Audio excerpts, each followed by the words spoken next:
The night before my housewarming, my mom sent a text. We'll skip it. Your sister just moved, too. No call, no apology, just words glowing on my phone, slicing through the dark. I smiled, blew out the candles I'd lit for them, and locked the door on a dinner that would go on without them. A week later, as HGTV cameras toured my new villa, my phone wouldn't stop buzzing, missed calls piling up like waves. And that broadcast was only the beginning. Before I share what happened next, tell me, have you ever felt quietly erased by your own family? When I was 8, Christmas always began with the click of my mother's heels on tile and the scent of cinnamon rolls. My little sister, Chloe, would already be by the tree, ribbons in her hair, beaming like the sun had chosen her first. Open yours, sweetheart, Mom would say, handing Chloe a big box wrapped in gold. I'd wait for mine, a smaller package off to the side. Inside, every year, something practical. Socks, a notebook. You like writing things down, she'd remind me, as if predictability was a gift. At 10, Chloe danced on stage at the spring festival, white dress, pink ribbons. The crowd cheered like she'd invented happiness. Dad lifted her up and said, "That's my girl." A week later, I came home with a blue ribbon from the district science fair, a solar car I'd built from scraps. I held it out, waiting for that same spark in his eyes. "That's nice," he said. "Just don't stay up so late next time." Then he turned back to the TV. By 12, I'd learned that silence was safer. When Chloe joined cheerleading, there were balloons, dinners, new shoes for her season. When I passed the entrance exam for the state engineering program, Mom just said, "Remember to help Chloe with her English project."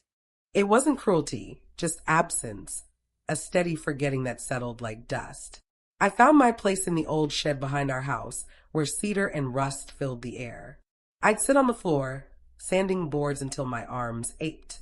One summer, I built a small table, uneven legs, rough edges, but it stood. I ran my hand over the wood and thought, this is mine. It was the first thing in my life no one else could claim. That table followed me everywhere.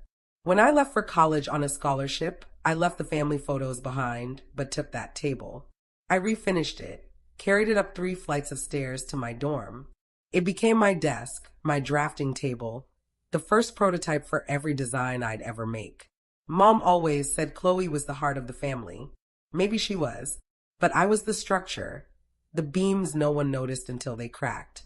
That was the year I stopped asking for recognition and started building it myself. The message came on a Thursday afternoon as I finalized delivery notes for the villa. The sea outside was restless, the sky split between silver and blue. My phone buzzed, a small vibration against the stone counter. "We'll skip your housewarming. Your sister just moved, too." No greeting, no question mark, just that. I stared at the text, its reflection shimmering in the window. My thumb hovered, then I typed 2 words, "That's okay." I hit send and set the phone face down. The kitchen was silent except for the ocean. I could smell cedar oil and paint, the remnants of everything I'd built alone. Across the room, the long dining table I'd designed for the evening caught the last light, its polished surface stretching toward the sea. 15 chairs, all evenly spaced. No head seat. Deep inside, something shifted. Not the kind of pain that begs for pity, but the kind that's done waiting. I walked to the window, tracing the cold glass. My reflection overlapped the horizon, small, but steady. I wasn't angry. I was awake. I turned off my phone, slid it into a drawer beside a folder labeled guest list. Then I opened my leather notebook from college and drew a line down a blank page. On one side, I wrote those who always had a seat. On the other, those who never did. The list filled quickly, cousins forgotten at holidays, friends who'd eaten alone at family gatherings, my grandmother who was told she talked too much at dinner. I underlined each name, pressing grooves into the paper. When I finished, I looked out at the horizon, glowing faintly gold. I closed the notebook. This time, I wasn't waiting to be invited. I was setting the table myself. That night, I didn't sleep. I stayed in the great room with the windows open, the Pacific wind pushing through the cedar beams. Every sound, waves, hinges, the creak of wood, felt like instructions. If my family could erase me with a text, I would rewrite the space itself. Not to prove I mattered, but to build what they never did: inclusion. I started with a plan. At 2 a.m., I rolled out tracing paper across the dining table and sketched the blueprint for a single night. Lines, angles, light sources mapped like an architect's project. At the top, I wrote in pencil, "Everyone has a seat." By dawn, the page was covered in notes, guest names, measurements, lighting, table placement. I marked where each chair would go, making sure no one's back faced the ocean. Equal sight lines, equal light. I drew the path of the evening like a floor plan for belonging. The next morning, I opened my laptop and sent messages.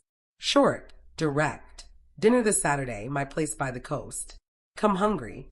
Then I started calling people from the list. Rachel, my college friend who never had anyone waiting at the airport. Eli, my cousin left out of the last family reunion. Aunt Marianne, who used to eat in the kitchen because she talked too much. Their voices were first surprised, then warm. "You're hosting?" they asked. "It's time," I said. By noon, I was laying the foundation. The villa buzzed with deliveries, the scent of salt and wood polish.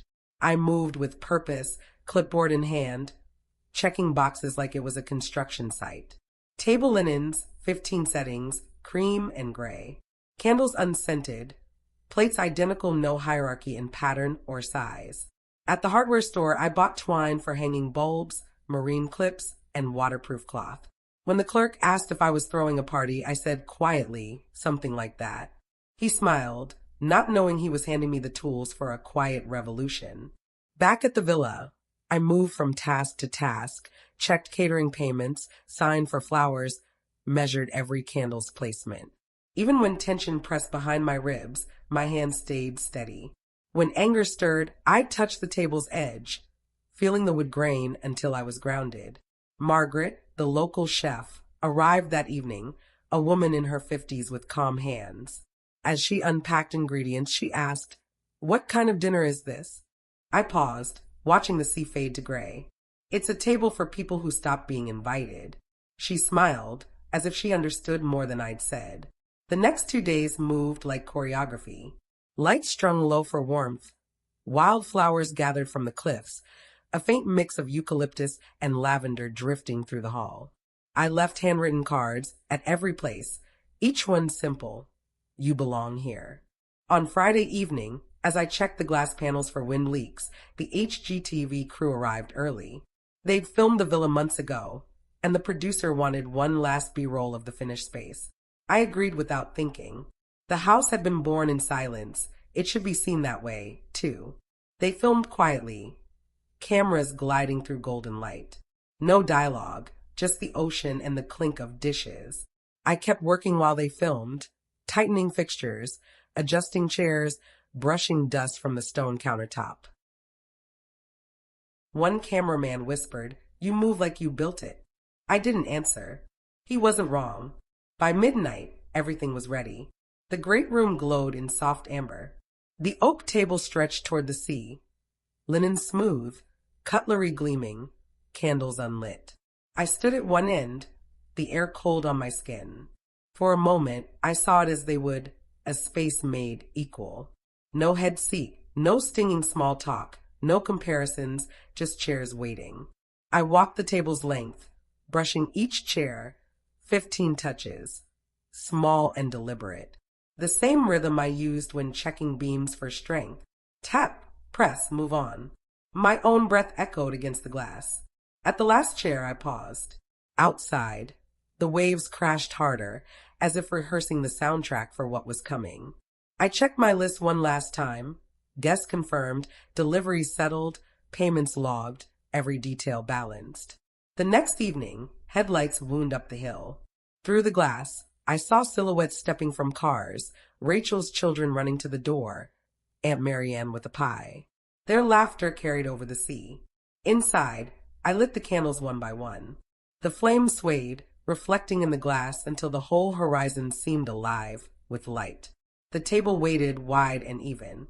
The scent of thyme and roasted salmon filled the air. When the last guest arrived, I closed the door. Conversation rose, soft, hesitant, then sure. I took my seat halfway down the table, not at the end. No toasts, no speeches, just the slow rhythm of forks and the warmth of voices that once had nowhere to go. From the terrace, the sea was black and endless. Inside, the villa pulsed with quiet life. For the first time, it felt whole, not because my family was missing, but because every chair was finally full. The HGTV episode aired the next week. I hadn't planned to watch, but that night the villa was full again. Rachel, Eli, Aunt Mary, and even Grandma. Someone projected the show onto a white sheet on the terrace, the sea whispering below. The opening shot panned over the cliff, the camera rising toward the house, my house, light spilling through the glass like gold. The narrator spoke over the waves. When designer Beverly Hart built her oceanfront villa, she wanted to create a space where everyone had a seat at the same table. I heard my own voice, recorded months before, calm, detached. Fairness isn't decorative. It's structural. For a moment, no one spoke. Only the wind against the railing. Then Rachel exhaled, a sound between pride and disbelief. "You said that," she whispered. "You actually said that?" I smiled, eyes on the screen. I did. The episode moved between drone shots and close-ups, my hands aligning silverware, sunlight through cedar beams, Margaret stirring chowder, then the table, long and oak, stretching to the horizon, candles flickering like steady heartbeats. When the credits rolled, applause filled the terrace. I leaned back, breathing in the salt air, thinking it was finally over. That's when my phone started to vibrate, once, then again, then nonstop. The screen lit up over and over. Mom, Dad, Chloe. I let it ring. Rachel noticed. "Are you going to pick up?" she asked. "No," I said quietly. "Not yet." By morning, there were more than 30 missed calls, then texts. We saw the show. "Why didn't you tell us? Everyone's talking about it." "Then you embarrassed us." And finally, call me back. I didn't. I opened my notebook, checked off the last box. Dinner completed. The table stood empty, but the candles still smelled faintly of salt and citrus. At noon, Grandma called. "They'll try to rewrite it," she warned. "They'll say they were misunderstood." "I know." "Then don't argue," she said. "Let the truth sit in the open. It's stronger there." An hour later, my phone buzzed again. "Mom." I answered, put it on speaker, the sound filling the kitchen they'd ignored for years. Grandma sat beside me, tea in hand. "Beverly," Mom began, her tone falsely gentle. "We watched your episode. I think there's been a huge misunderstanding about what I asked. They made it sound like we excluded you. That isn't true. Your sister was moving that weekend. You know how busy things get." I looked at the sea through the glass, its surface flickering. "You excluded me in your own words, Mom. I still have the text." Silence. Then the familiar shift, the defensive tone, the practiced logic. "You're overreacting again. We've always supported you. We just didn't think you'd want to make a spectacle of a housewarming. You've always been so private." Grandma's voice cut in, steady. "Judy, stop. I've watched you do this since she was a child, always turning the light away from her." "Mother, this isn't the time." "It's the only time," Grandma said. "Every Christmas, every birthday, you built the whole house around Chloe's comfort. You told yourself it was fairness. It wasn't. It was favoritism." Mom's breath caught. "That's not true." "It is," Grandma said quietly. "And now the whole town has seen it for what it is." The line went silent. I could hear my father in the background, muttering about drama and attention. I didn't respond. I didn't need to. The weight of silence was finally theirs to carry. When the call ended, Grandma looked at me over her teacup. "You didn't need to win," she said. "You just needed to stop carrying it." Outside, gulls circled the cliffs, their cries sharp against the steady surf. The villa stood in full light, its glass walls reflecting the horizon. For the first time, justice didn't look like triumph. It looked like balance. 2 days later, the house was quiet again. The chairs still pulled close from the dinner, the linen faintly creased, the air still holding the scent of salt and lemon. I walked barefoot through the great room, each step echoing against the glass. The sea outside had calmed, gray, steady, indifferent to everything that had happened. My phone sat on the counter, face down. I hadn't turned it on since that call. Instead, I opened the terrace doors and let the wind move through the house, carrying away the heaviness that had lived there too long. For years, I'd built spaces for others to belong. Now, I understood I'd been building toward this silence all along. That evening, I invited only 3 people back, my parents and Chloe. No cameras, no guests, no table for 15, just a small one near the fireplace, the old cedar table from my childhood shed.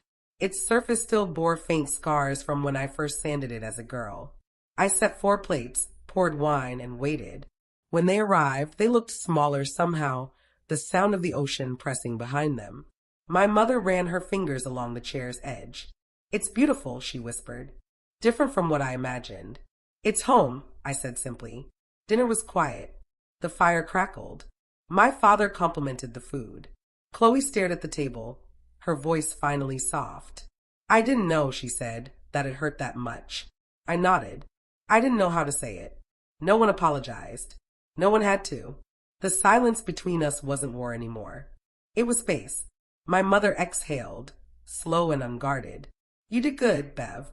Really good." It wasn't redemption. It was recognition. And that was enough. After they left, I stayed by the fire until the embers faded. The waves outside kept their rhythm, the same one I'd heard my whole life. Only now, it didn't sound like distance. It sounded like return. I stepped onto the terrace, the night air cool on my skin. Below, the sea breathed in slow rhythm, endless and sure. I laid my hand on the old cedar table, tracing its worn edge. For years, I waited for their chair to open. Now, I build the whole table myself. If you've ever felt invisible in your own family, this story is for you. Beverly, silence wasn't weakness. It was design, structure, control. Sometimes walking away isn't losing. It's rebuilding on your own terms. If that moment when she closed the door and chose peace over permission stayed with you, tell me in the comments. Have you ever had to set a boundary so sharp it changed everything? I read every story you share. It's how this community stays real. And if you want more stories where justice speaks in silence, subscribe. There's always another quiet revenge waiting to be told.